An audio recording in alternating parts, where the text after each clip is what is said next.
Estamos viviendo ya el comienzo de la Semana Santa con el Domingo de Ramos. Estamos leyendo el Evangelio de San Mateo en este año, que es el ciclo A.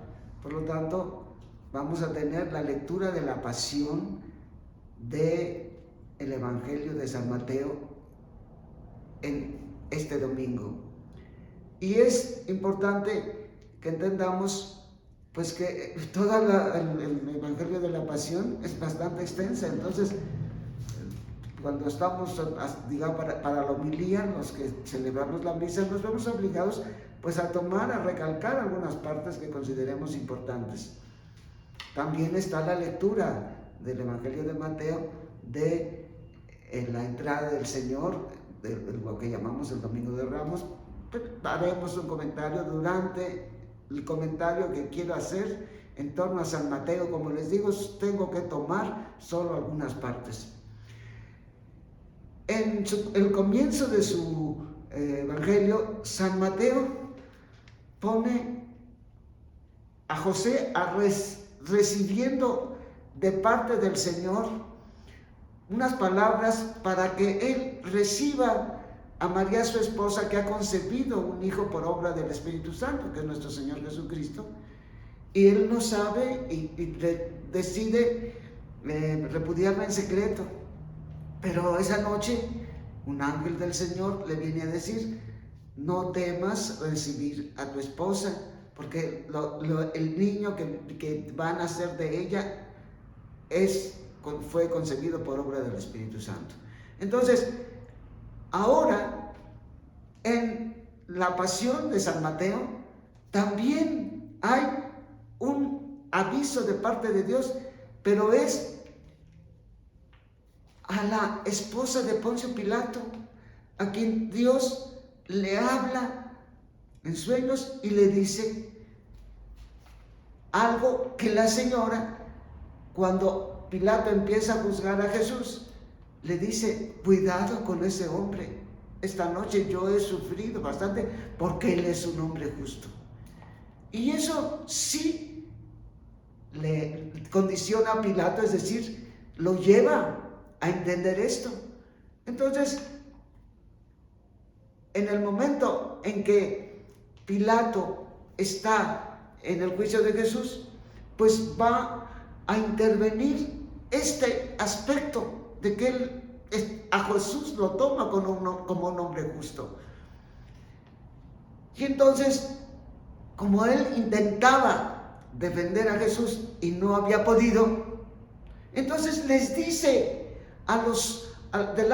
manda a traer agua en un recipiente, vamos a decir, en un sartén, y ahí delante de todos él se lava las manos y les dice: yo no tengo nada que ver con la muerte de este justo. Y entonces el mismo pueblo le grita que su sangre caiga sobre nuestras cabezas y las cabezas de nuestros hijos. Esto es una cosa importante. No es nada más algo que en un momento dado tenga que ver con un escrúpulo de Poncio Pilato. No. Y muchos creen, la lectura que se le ha dado en la mayor parte de la historia que tenemos del cristianismo, es pues que allí el pueblo judío le pide a Pilato que lo mate. Por lo tanto, ellos, al decir que su sangre caiga sobre nuestra cabeza y la de nuestros hijos, que ellos se echan la responsabilidad. Si Pilato no quiere tomar la responsabilidad, ellos sí se asumen la responsabilidad de que Cristo muera. O sea, esto es muy importante. Esto es muy importante que lo entendamos, porque en ese momento de rechazo de Jesús ante Poncio Pilato, en ese momento el pueblo automáticamente puede aparecer, si vemos las cosas desde el punto de vista político, puede aparecer como la autora, el pueblo judío, como autor de la muerte de Jesús. Y así se ha visto como decía, en una gran parte de la historia que hemos recorrido desde la muerte de Jesús. Pero esto no es una cuestión política, es una cuestión teológica. Esto es importante, que es un aspecto en que el evangelista señala eso. ¿Para qué? Porque se da un cambio del pueblo de Israel, el antiguo pueblo de Israel, que rechaza a Jesús, y el antiguo pueblo de Israel se echa a cuestas esa responsabilidad. Pero aquí viene, no es precisamente una cuestión política, es un asunto religioso. El pueblo de Israel, que hasta ahora es el pueblo encargado de conducir la historia, digámoslo así, de la salvación que se ha movido en la historia de ese pueblo, ahora pasa a la iglesia que recibe Jesús, los que representan en ese momento, que son los discípulos de Jesús, reciben, ellos se hacen responsables de digámoslo así, de la continuación de la obra de Jesús. Hasta ahora Jesús ha contado con el pueblo del Antiguo Testamento, pero ahora que el pueblo del antiguo pueblo rechaza a Jesús, ¿sí? Entonces ahora va a ser la iglesia, los discípulos de Jesús, quienes se hagan responsables de la continuación de la obra de Jesús. Esto es una cuestión teológica. Esto, cuando el pueblo se sale, digámoslo así, decide no acompañar más a Jesús, ahora es el nuevo pueblo el que asume esta tarea. Pero esto no quiere decir que este nuevo pueblo va a rechazar al pueblo de Israel como si fuera un deicidio el que hubieran hecho, el que hubieran dado muerte a Dios. No, ahora el mismo pueblo de Jesús, que es la iglesia, el nuevo Israel, también asumirá el papel de acoger a los miembros de este pueblo que van a empezar a ingresar dentro de las filas de la iglesia. Pero es un cambio histórico que tiene que ver con un asunto teológico ahora de los discípulos de Jesús, que le seguirán en adelante, se harán cargo de su obra, y esta es la obra de la iglesia. También es muy importante que nosotros entendamos el lugar de Judas. Sí, en pocas palabras, Mateo dice que Judas, que fue cuando supo que lo habían condenado a muerte, Judas va y les avienta a los sumos sacerdotes las 30 monedas que le dieron por entregar a Jesús. Y les dice: yo he entregado a un hombre justo. Y le dicen: allá tú, a nosotros no nos interesa. Y entonces él les avienta el dinero al piso y se va, dice el Evangelio, y a ahorcarse. Pero en una perspectiva después también teológica, más adelante se ve cómo la misma muerte de Judas tiene un trasfondo entre las profecías del Antiguo Testamento. Entonces, esto también lo deja ver la narración de Mateo. Sí, la entrega de Jesús por una persona al que recibe una cantidad está dicha. Y además, ¿qué van a hacer ellos? Ellos no quieren ingresar al tesoro del templo, no quieren ingresar un dinero que saben que es dinero de sangre, porque son ellos los que armaron todo. Y entonces van y compran el campo del alfarero. Y hay una profecía en Jeremías que habla ya de esto, de que va con dinero, se va a comprar el campo del alfarero, que debe ser el campo de sangre. Entonces, esto nada más para decir cómo incluso la acción de Judas es conocida, es prevista, digámoslo así, en la historia teológica del pueblo de Israel. ¿Por qué? Porque Jesús vino a entregar su vida por nosotros. Después nos encontramos también que en el Evangelio de Mateo existen, digamos, dos trilogías. Una que es las 3 veces que interrogan a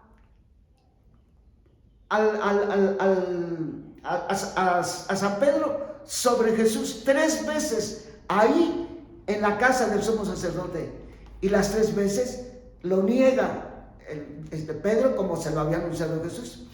Pero también hay otra trilogía en el momento en que Jesús está muriendo en la cruz. En ese momento dice el Evangelio de Mateo que pasaban los que iban pasando por el lugar, que era el pueblo, también se paraban para insultarlo y para decirle que bajara de la cruz. Después también lo insultaron los miembros del Sanedrín, los sacerdotes, también se burlaron de él ahí.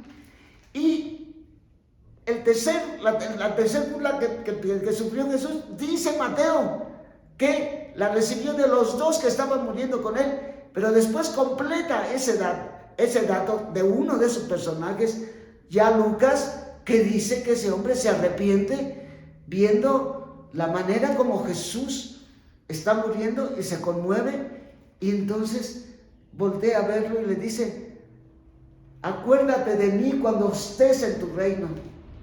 Y Jesús le dice, es al ladrón justo. Dice Jesús: hoy estarás conmigo en el paraíso. Entonces, pero esto es propio también de la manera de construir su Evangelio Mateo. Después nos encontramos nosotros, ya vamos a la muerte de Jesús propiamente dicha. Vamos al momento en que Él pronuncia el Salmo número 21. Ese Salmo habla de estas palabras que Jesús dice en la cruz: Dios mío, Elí, Elí, lema sabactani, es en hebreo. Y la traducción es: Dios mío, ¿por qué me has abandonado? Esto que nosotros nos vemos en las palabras que Jesús tiene al último momento, nos enseñan que Jesús, no obstante que se siente abandonado del Padre, Él sigue adherido a la comunión con su Padre. No obstante todo lo que Él está sufriendo, no, de ninguna manera, en ningún momento, Él se separa del Padre. Y es esta súplica que está, repito, en el Salmo número 21, la que Mateo nos da esta muerte de Jesús. Pero ahora vamos a ver algo muy importante, que ya es algo para que reflexionemos nosotros a raíz de esta celebración del Domingo de Ramos. Nosotros vemos un contraste de la actitud del pueblo cuando reciben a Jesús en días antes, porque es días ya dentro de esos días de la pasión, cuando que va a sufrir Jesús en su pasión, cuando sucedió lo que los evangelios nos narran, que es lo que celebramos el día 25, el primer domingo de la semana de la Semana Santa, que es la pasión y muerte del Señor. Entonces, nosotros encontramos que cuando nuestro Señor entra a Jerusalén y va a morir ahí, el pueblo lo recibe, el pueblo y la gente con entusiasmo grita, Hosana al que viene en el nombre del Señor, Hosana al Hijo de Dios. Esto decían. Entonces la gente que no conocía a Jesús decía, y la gente también se conmovió, la gente conmovida decía, ¿quién es él? Es Jesús, el profeta Jesús de Nazaret de Galilea, nos dice el texto de Lucas, que nos leyeron antes, que nos van a leer antes de la Eucaristía del Domingo de Ramos, que le llamamos. Entonces, nosotros vemos este cambio que hay, de que el mismo pueblo que lo proclamó Rey de Israel, el mismo pueblo que lo proclamó Mesías, es ahora el que, instigados, si es cierto, instigados por los sumos sacerdotes, por los guardias del templo que estaban allí entre la multitud, ahora piden su muerte, le piden a Pilato que lo crucifique, Esto es importante, que nosotros nos demos cuenta de digámoslo así, esta desconexión que hay entre las dos cosas, para que nosotros también pensemos, ¿cierto? Hace un rato dije que la iglesia se encarga ahora de conducir al pueblo, que es el nuevo pueblo de Dios, la iglesia, de conducir la obra de Jesús en la tierra. Pero si el antiguo pueblo lo rechazó, también nosotros debemos de estar atentos a no rechazarlo. Sí, y de la misma manera que ellos contemplaron al crucificado y Jesús fue objeto de burlas todavía de parte de ese pueblo. Cuidado, es cierto, nosotros ahora somos el nuevo pueblo y nosotros ahora conducimos la obra de Jesús, pero aquí viene, hermanas y hermanos, nuestra fidelidad. Nosotros también, ya Jesucristo el crucificado, que fue ante quien, digámoslo así, renunciaron algunos de ese pueblo, nosotros el día de hoy no solamente tenemos a un crucificado, o tenemos muchos crucificados, porque los políticos y los poderosos del dinero suelen hacer lo mismo con las personas que reclaman justicia, como el caso de Jesús. Y aquí viene algo que nosotros tenemos que tener en cuenta. Hay muchos crucificados el día de hoy, sí, y nosotros debemos trabajar por ellos, porque se bajan de esa cruz, hombres y mujeres. El día de hoy, nosotros hoy tenemos algo que ha hecho digámoslo así, algo que ha hecho mucho ruido, algo que tiene ya una resonancia no solamente en México, sino fuera de México, que es el caso de los migrantes que murieron encerrados en una estación migratoria, porque era una estación migratoria, que la tenían concesionada a unos particulares para pagar eso, pero son personas que son el nuevo reflejo del crucificado, y que nosotros ya tenemos que hacer algo desde estos hombres. En eso concluyó, pero su crucifixión empieza desde el descarte que hacen de ellos en los países de donde salen para emigrar. En México tenemos también muchos crucificados en ese sentido. Entonces, aquí está que nosotros tenemos que bajar de la cruz, tenemos que modificar nuestros criterios de cómo no permitir que la sociedad sea conducida de manera tan absurda. Este tema de estos crucificados nace desde que Estados Unidos no quiere recibirles allá, y que nosotros los mexicanos de muchas maneras nos hemos hecho cómplices de esto. Es decir, nosotros estos estaban encerrados, estos no pudieron salir de ahí porque los tenían encerrados con llave. Esto es una prisión, eso ya no es una estación migratoria. Esto es algo, hermanos, nosotros que tenemos que rechazar y que tenemos que construir con políticas públicas diferentes, no solamente en México, sino a nivel internacional, políticas públicas para que estos crucificados que son los migrantes, porque no son solamente estos, porque ellos vienen de otros países, no solamente ya de Centroamérica, no solamente de Sudamérica, ahora llegan incluso de algunas partes de Europa para venir a buscar la entrada a Estados Unidos, y Estados Unidos también con su política migratoria también de muerte, pues, y nosotros haciéndonos cómplices de ello, porque después estos muchachos también dijeron, se dieron cuenta que los querían regresar. Esta es una de las cuestiones que se dicen, y que por eso